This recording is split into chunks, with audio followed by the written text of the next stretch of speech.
Retrouvez nos experts en live. Bonjour, eh bien nous voilà sur notre deuxième jour, vendredi 31 mars, deuxième jour de Koblenz. Notre plateau studio est toujours là, j'ai toujours le plaisir d'accueillir des invités qui sont à la fois des grands professionnels mais des amis, et donc là c'est très sympa. J'ai le plaisir d'accueillir Françoise ce matin. Françoise, bonjour, bienvenue. Merci. Bonjour. Parle-nous un petit peu de toi. Qu'est-ce que tu fais dans ce bel univers de la licence ? Bah écoute, moi je suis arrivée dans la licence en tant qu'agent, puisqu'avant j'étais licenciée dans une autre entreprise. Je suis arrivée dans la licence il y a une quinzaine d'années. J'ai monté mon entreprise qui s'appelle MJA Licensing, avec un focus plutôt sur les ados et les adultes. Et puis bah écoute, ça fait 15 ans qu'on s'amuse dans cet univers-là, à développer des choses originales et à se remettre en cause régulièrement pour progresser. Voilà. Alors, ce matin, nous allons rendre hommage à un de nos amis préférés, un marin incroyable, à la force qui fait rêver beaucoup d'hommes et qui a une personnalité truculente. Donc, Popeye est notre invité ce matin ? Exactement, oui. Popeye le Sailorman, donc Popeye le plus célèbre marin au monde.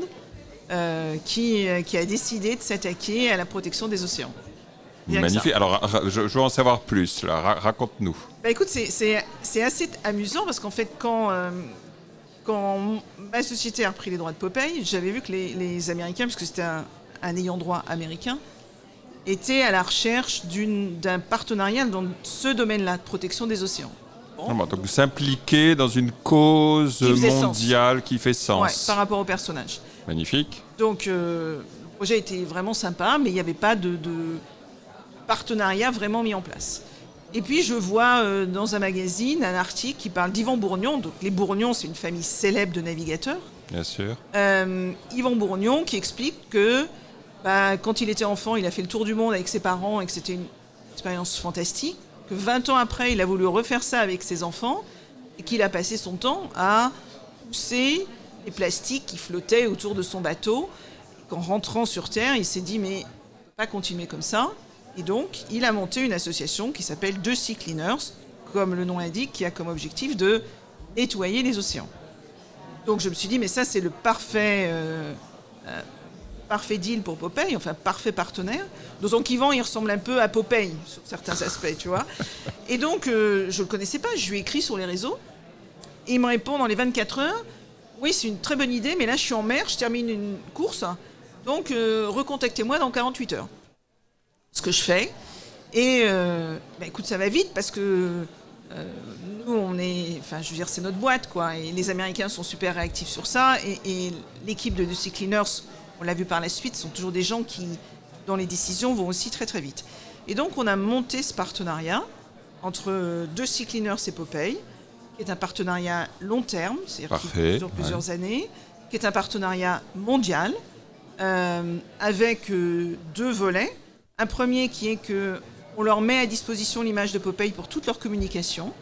Donc, quand ils veulent parler au grand public ou en B2B, ils peuvent utiliser Popeye. Ils l'ont fait à plusieurs reprises. Ils l'ont fait singulièrement sur Instagram pour expliquer, par exemple, pendant les fêtes de fin d'année, ce qu'il fallait faire pour consommer moins de plastique.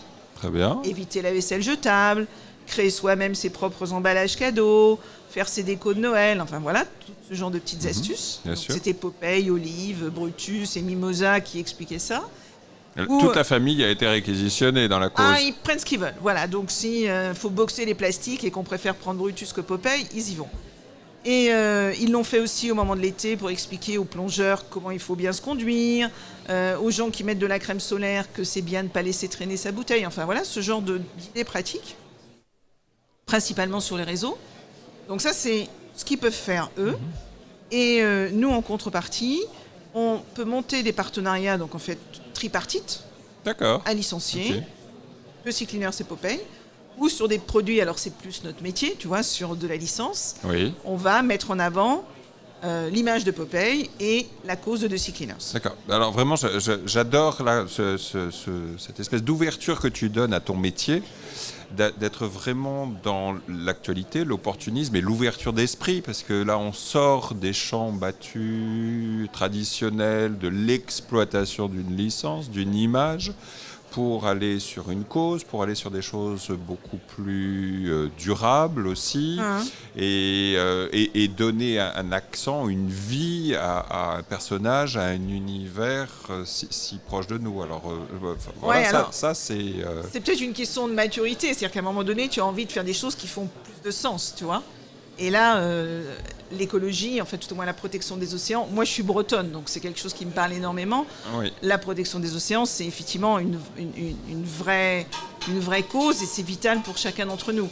Et surtout, ce qui était intéressant, c'est de mettre à disposition de cette cause-là un personnage aussi populaire que Popeye. Parce que c'est vrai que quand The Sea Cleaners arrive en Malaisie avec un bateau qui permet de nettoyer les mangroves, ce qui est le cas en ce moment... Il est basé où? Le bateau, il y a deux types de bateaux. Oui. Il y a ce qu'on appelle le Mogula. Donc c'est un bateau à fond plat qui va permettre de rentrer dans les rivières et dans les mangroves. D'accord. Pour nettoyer ces lieux. Et puis il y a le gros projet qui est le bateau Manta, comme l'arrêt Manta. Donc en fait le bateau va fonctionner un peu en termes d'aspiration comme le fait ce poisson. Et ce bateau-là, c'est un bateau usine.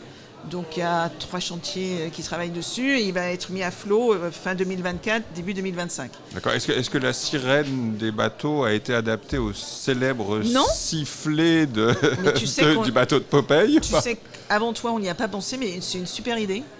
C'est une super idée. C'est même mieux que de mettre Popeye sur les voiles. On va demander ça. C'est tellement emblématique pour moi. Sûr. Tu vois, le personnage est tellement associé à cette espèce de gimmick.